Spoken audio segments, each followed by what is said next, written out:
¿Qué tal? ¿Cómo están amigos y amigas de esta comunidad? Antes que otra cosa, agradecerles profundamente de verdad cada muestra de cariño, cada palabra de solidaridad. De verdad que ha sido maravilloso leerlos a cada uno de ustedes con estos pronunciamientos, con estas manifestaciones que nos abrazan en muchos sentidos y nos ayudan a llevar este proceso. Muchas gracias de verdad por su lealtad, muchas gracias de verdad por su cariño, muchas gracias por ser parte de esta comunidad y por manifestarlo de una manera de verdad hermosa y de una manera tan, pero tan especial. Se los agradezco profundamente y no hay palabra que alcance precisamente para hacerlo. Muchas gracias de verdad a todos y cada uno de ustedes. Y les pido que sigan aquí con nosotros, que sean ustedes los que generen la conversación en estos momentos. Su servidor no está integrándose al chat por obvias razones, pero seguimos subiendo este contenido para dejarles una opinión, un intento de análisis sobre el acontecer nacional y que sean ustedes los que en estos momentos me ayuden platicándolo, comentándolo, compartiéndolo, likeando, pidiendo los chats y demás, porque ustedes son parte esencial e indispensable. Ustedes son esta comunidad. Sin más por el momento, ¿qué les parece si comenzamos con la información y opinión de lo que ha sucedido precisamente sobre este tema? Que vaya que ha generado ya muchísima controversia. Los políticos nuestros de cada día no puede uno desviar tantito la mirada porque ya están metiéndose hasta la cocina, ya están señalando cualquier tipo de cosas. ¿Están de acuerdo en que este proceso electoral nos ha dejado muchísimas enseñanzas, ¿eh? En lo personal, muchísimas, desde el aspecto editorial, el aspecto político, el aspecto partidista, el aspecto de los medios de comunicación, de formas de ser, de pensar, de actuar. Se viven momentos claves en nuestra historia, algunos lo llaman polarización política. Yo simplemente creo que es un país en donde comienza a haber un mayor compromiso, una mayor politización de la sociedad, un mayor interés por saber qué va a pasar en los próximos gobiernos y por definir lo que viene más adelante. Hemos, por supuesto, escuchado o leído, ¿no? A gente como Denise Dresser, personajes que anteriormente eran considerados intelectuales independientes, académicos de prosapia, ahora convertidos en verdaderos defensores de lo indefendible y que incluso le piden a la gente que explique por qué va a votar por Morena o que razone su voto por Morena. Y ahí me sumo a las palabras que expresó Federico Bonazo como respuesta de que por qué mejor no Denise, Aguilar Camín, Zuckerman, Castañeda y todo pues este grupo, ¿no? de intelectuales de la llamada generación de la alternancia, que lo único que hicieron fue normalizar, legitimar un fraude en todos los sentidos. ¿Por qué? Porque Fox sí ganó en las urnas, pero en una competencia pues totalmente arreglada, porque ya había un pacto con Cedillo y con el sistema, sobre todo para que llegara Acción Nacional, y ellos formaron ese pacto y crearon sus instituciones autónomas y crearon sus reglas y supuestamente fortalecieron la democracia, una democracia que sabían perfectamente que no existía porque no había sido la voluntad como tal de una sociedad libre la que había decidido lo que pasó en ese asiago 2000, año 2000, inicio de un nuevo siglo. Pero ahí estaría el punto, porque esta generación de la alternancia, de los ahora cruzados por la democracia, por las instituciones, por detener a toda costa Morena, pues no nos dicen por qué van a votar por Xochitl, por qué van a votar por gente que es respaldada por Alejandro Moreno, por Marco Cortés, ¿no? Por ejemplo, por Felipe Calderón, por Vicente Fox, por Cedillo, por Gurría, personajes impresentables, deleznables, personajes que por tantita dignidad no tendrían que presentarse en ningún lado. ¿Por qué lo van a hacer? Porque representan lo mismo, porque los representan, así como la gente sale a votar por Morena porque Morena la representa. A estos sujetos los representan precisamente estos grupos. Y en este marco, y aquí entramos de lleno al tema, se dan dos hechos que quiero compartir con ustedes y pedirles su opinión. De verdad, déjenme su opinión aquí en el chat, así como también después en el on demand. Uno, Alito Moreno. ¿Qué les parece Alito Moreno? A ver, Alejandro Moreno, ¿no? Le doy la nota y ahorita le doy la opinión de su servidor en este sentido. A ver, Alejandro Moreno lanzó una petición, digamos así. Si Jorge Álvarez Maínez declina a favor de Xóchitl Gálvez, él renuncia al PRI. Y no solamente renuncia al PRI, dice, sino que también, según el señor Alejandro Moreno, a su candidatura al Senado. Todo por el bien de México. Con un afán patriótico, dice, porque la única que puede ganar la presidencia es Xóchitl Gálvez. Eso fue palabras más, palabras menos lo que dijo Alejandro Moreno.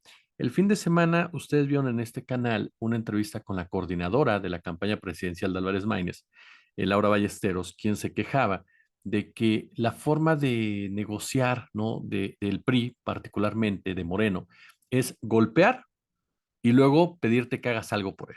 Es decir, la clásica forma porril, ¿no? De este personaje que ahora trata de suavizar el discurso, trata de convencer a Maines ante lo que él considera son sus pocas posibilidades de triunfo. Y ese es el primer error de Alito Moreno, porque Alito Moreno no ha entendido que ni ellos ni MC tienen posibilidades reales de ganar. Pero MC en este escenario de derrota rumbo a la presidencia de la República puede convertirse victorioso en el avance que tiene. MC sabe perfectamente que no va a ganar la silla del águila y siempre lo supo. Dante Delgado es un personaje con muchos años en la política y que sabe perfectamente los procesos de los institutos políticos y que con gente como García, como Álvarez Maínez, como muchos otros que están ahí involucrados, entendieron perfectamente cuál era su papel en esta elección. Crecer, consolidarse como fuerza política y apostar al 2030. Y lo dijeron de manera muy clara en distintas conferencias. Formalizar candidaturas sólidas que les permitieran, ¿no? Tener mayor presencia en Cámara de Diputados, mayor presencia en Cámara de Senadores, para que en 2030 pudieran construir una candidatura mucho más competitiva de la que se iba a presentar en este 2024. Por lo tanto, a que a MC le digas, no vas a ganar la presidencia, pues no es una buena negociación, no es un buen deal, porque a final de cuentas, para MC es, pues no la gano, pero sí te bajo al segundo lugar, sí te quito más electores, sí empiezo a ocupar tu sitio en el poder legislativo y comienzo a hacerte a un lado. Entonces, Alejandro Moreno demuestra no solamente ya un temor ante la derrota frente a la silla del águila, no frente a Morena, a ese nivel, sino también el que intenten evitar a toda costa que Movimiento Ciudadano pueda, pueda hacerlos a un lado en el poder legislativo, pueda conseguir un mayor protagonismo en todos los marcos. Eso es el temor, que se les está acabando el poder y que ya les llegó por todos lados, a nivel presidencial, sin posibilidades reales ya como tal, y a nivel legislativo, con Movimiento Ciudadano avanzando. Entonces están en una verdadera encrucijada que los lleva a este tipo de actos, perdóneme usted que los diga así, pero verdaderamente, verdaderamente, me atrevería a decir que hasta muy, muy pobres, muy carentes de estrategia, de madurez, de idea, ¿no? Actos desesperados. Usted vio el fin de semana, lo subimos en el canal, un fragmento de lo que declaraba Broso, que se le hincaba a Álvarez Maínez y le exigía que fuera patriota. Pero estos discursos son muy particulares porque primero los ofenden y después ya les piden que hagan cosas. Entonces, esa exageración de Broso, como Francisco Martín Moreno, como Claudio X González, literalmente diciéndoles, es que llega la dictadura. ¿Cuál dictadura? Yo insisto, si de verdad estos personajes entendieran que su problema es la credibilidad y que cualquier palabra que ellos expresen o manifiestan solamente los evidencia en su clasismo y en su verborrea antidemocrática, yo creo que hubieran podido captar mejor y convertirse en una oposición mucho más sana, porque hoy son una oposición sumamente, sumamente tóxica.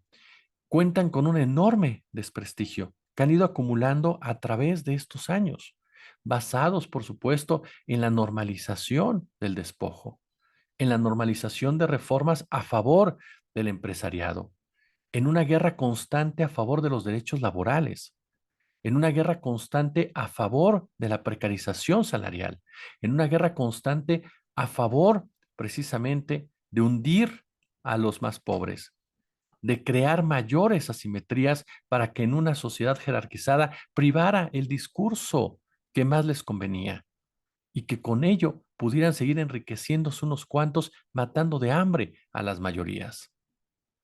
Esa es la realidad de esta oposición y de este grupo.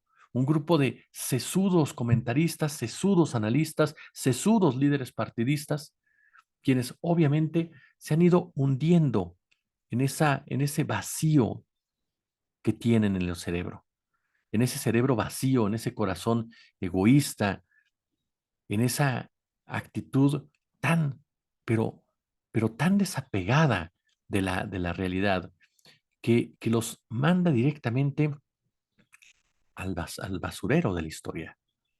Porque a final de cuentas, ahí es su lugar de personajes como Alito Moreno, Marco Cortés y muchos otros que durante toda esta época se convirtieron en soldados feroces del neoliberalismo, en soldados feroces de los intereses oligárquicos, en soldados feroces de una élite. Son en definitiva personajes tan, pero tan desechables que basan su éxito, basan sus avances en destruir, no precisamente en construir. Eso es por lo que hoy Alejandro Moreno dice, yo me bajo. ¿Y a quién le importa que se baje Alejandro Moreno? Si el PRI sigue siendo el PRI, si el PRI sigue siendo igual de corrupto con él o sin él, lo único que intenta es evidenciar a Maínez que le dijo, bájate tú y lo pienso. Así de sencillo. En una lucha machosa, como quien dice, ¿no? Y de testosterona, cuando en realidad lo que tendría que pensar Alejandro Moreno es que aunque se baja Álvarez Maínez, eso no quiere decir que su voto se vaya con ellos. Entonces, son de esos puntos tan particulares, tan, pero tan particulares, que denotan precisamente ya la desesperación de estos grupos. Vea usted cómo la propia Xochitl Gálvez se lanzó también contra Maínez. Es decir, hay todo un lado sincronizado para ello, Héctor de Mauleón y demás. Pero lo que tendrían que haber hecho es, uno, escoger mejor candidata, una candidata que no dijera lo que dice. Ayer, por ejemplo, en tercer grado, ¿no? De verdad fue algo, para mí, se lo digo abiertamente, fue algo bastante, pero bastante lamentable lo que vimos. Una Xochitl Gálvez, ¿no? Que abiertamente, cuando Sergio Sarmiento, y fíjese, Sergio Sarmiento, que la pone en predicamentos, ¿no? Admitió que durante el segundo debate presidencial se refirió a Claudia Sheinbaum como narca candidata por los señalamientos que la periodista Anabel Hernández realiza hacia la aspirante Sigamos Haciendo Historia en su más reciente libro. Sin embargo, la candidata presidencial de la oposición también reveló que se refirió a Sheinbaum con esa palabra, pese a que no había leído el libro y que después ya había leído la última página. Es decir, se basó en algo que no conocía. De ese nivel es la ignorancia de Xochitl Gálvez, la irresponsabilidad de Xochitl Gálvez, la trampa de alguien que quiere ser que quiere ser presidenta de este país. Se ha rebajado el nivel con la candidatura de Xochitl Gálvez. Si ya de por sí había muchos cuestionamientos sobre Peña Nieto, sobre Anaya, sobre Madrazo, sobre el que usted me diga de la época moderna del PAN y el PRI, estamos ante la peor versión de esta alianza. Estamos ante un personaje completamente fársico, como creado en esos lúgubres sótanos, ¿no? De una clase gangsteril que considera que el electorado es tonto y que se traga absolutamente todo. Y que no importa a quién pongas, sino lo que importa es cómo lo manejes alrededor, sin ningún tipo de respeto por lo que es la investidura presidencial, por lo que es el puesto presidencial.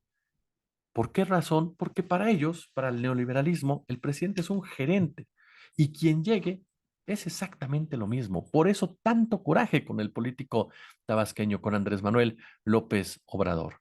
porque les marcó una pausa y les marcó una distancia y les marcó un freno.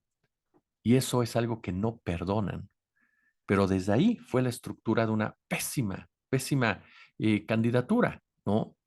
Tal grado, ¿no? Es tal grado de verdad, ¿no? Que cuentan con esa situación que llegan a verse hasta cínicos. Usted ve hoy a Alejandro Moreno, ve usted a Xochitl Gálvez y se ven cínicos. Ni siquiera se ven comprometidos, son un discurso que nadie les cree y para muestra un botón de cómo viven en su propio mundo y cómo aceptan solamente lo que ellos piensan o creen que es lo adecuado. Esta encuesta del ITAM, qué bueno que el ITAM haya hecho su encuesta y en ella sí, arrasó Xochitl Gálvez, ¿no? Efectivamente, hablamos de que hubo una encuesta, la cual obtuvo el 71.11% de los votos efectivos, Xochitl Gálvez, y que en total la participación fue de menos de 1,000 personas, de menos de 1,000 estudiantes. Ahí están los números, ganó Xochitl, arrasó Xochitl en un sector de la población que iba a ganar Xochitl. Y ese es el fondo, le hablan siempre a su target. No logran construir un discurso que vaya más allá de las personas que ya tienen. ¿Por qué? Porque no lo saben hacer, porque no son demócratas, porque no son personajes que hayan construido su carrera con base en la democracia. Son personas tramposas, son personas que han hecho, que han hecho de la mafia, de las triquiñuelas, de, del despojo, de la burla, su modus operandi. Y hoy se da un golpe directamente de realidad. Y eso simplemente no lo pueden entender, porque Xochitl desestima a los universitarios de 400 casas de estudio, casi 300,000 votos, y festeja una encuesta de 1,000 personas, porque es la que le da la ventaja. Así de inmadura, así de infantil es precisamente nuestra oposición, que prefiere hacer circos como el de Alejandro Moreno, que entender qué fue lo que pasó. Les agradezco de verdad el favor de su atención nuevamente. De verdad no tengo palabras para darle las gracias por su cariño, por sus abrazos, por el corazón, por la manera en cómo lo han tratado a uno. Son ustedes invaluables, esa es la verdad de las cosas. Y les agradezco a todas, de verdad, a todas y todos encarecidamente, todas las palabras que han expresado desde el día de ayer en los chats. No acabaría nombrándolos todos ustedes son una gran comunidad. Gracias y como siempre les mando un fuerte abrazo. Compartan el video, ya saben que nos ayuda muchísimo. Coméntenlo, nos ayuda muchísimo. Déjenos su like, su me gusta, ¿no? Échenle pulgar arriba, como se decía. Era la frase que utilizábamos, ¿verdad? Pulgar arriba. Vamos a recuperarla. Y por supuesto, suscríbanse, eh, denle a la campanita, activen las notificaciones de YouTube y si hay posibilidades, échenos el super chat, échenos el super gracias y únanse al canal. Yo como siempre les agradezco por favor su atención y vamos a platicar en la noche de temas que también se vienen desarrollando fuertes este día y que no vamos a dejar pasar, por supuesto. Yo como siempre les agradezco por favor su atención y los veo en la noche. Como siempre un gusto, como siempre un placer.